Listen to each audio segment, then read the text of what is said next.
अस्सलाम अलैकुम दोस्तों।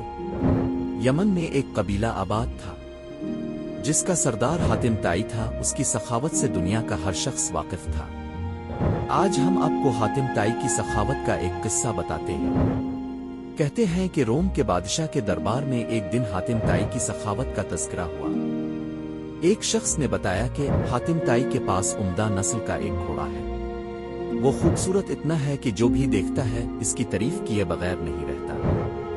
हातिम ताई की तारीफ सुनकर बादशाह ने कहा, जब तक किसी आदमी को आजमाया न जाए इस वक्त तक इसके बारे में कोई राय कायम करना अक्ल के खिलाफ है। बादशाह ने वजीर से कहा कि तुम जाओ और हातिम ताई की सखावत के बारे में हमें मालूमात फराहम करो और उससे कोई ऐसी चीज तलब करो जो इसके लिए सबसे ज्यादा अजीज और सबसे ज्यादा कीमती हो। अब इससे इसका तेज रफ्तार घोड़ा तलब करे। बादशाह को दरबारी की ये बात पसंद आई।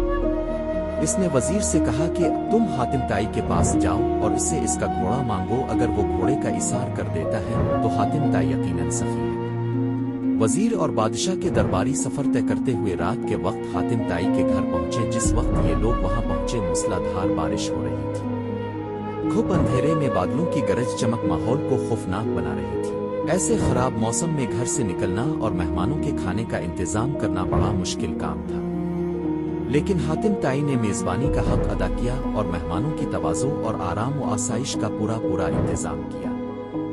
दस्तरखान पर लजीज भुना हुआ गोश्त खाकर मेहमान खुश हो गए और सफर की थकान आतारने के लिए आराम से गहरी नींद सो गए। सुबह के वक्त बारिश थम चुकी थी और फिजा साफ हो गई थी। दरख्त धुले हुए और ठंडी हवा चल रही थी।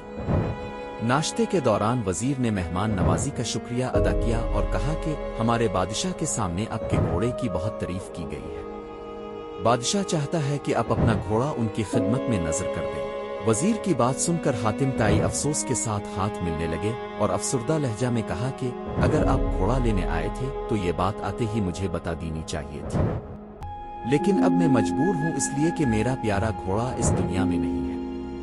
पूरी रात तूफानी बारिश बरसती रही। मेरे लिए मुमकिन नहीं था कि इतने सारे लोगों के खाने का इंतजाम कर सकूं। ये भी मुमकिन न था कि गांव से जियाफत के लिए कोई जानवर मंगवा सकता। लिहाजा मैंने घोड़े को ही ज़ब्ह कर दिया और उसका भुना हुआ गोश्त दस्तरखान की जीनत बन गया। वजीर हातिम ताई की ये बात सुनकर हैरान रह गया। बादशाह को जब ये सारा वाकया सुनाया गया तो बादशाह ने भी हातिम ताई की सखावत की तारीफ की। अगर वीडियो अच्छी लगी हो तो वीडियो को लाइक करें और चैनल को सब्सक्राइब करें।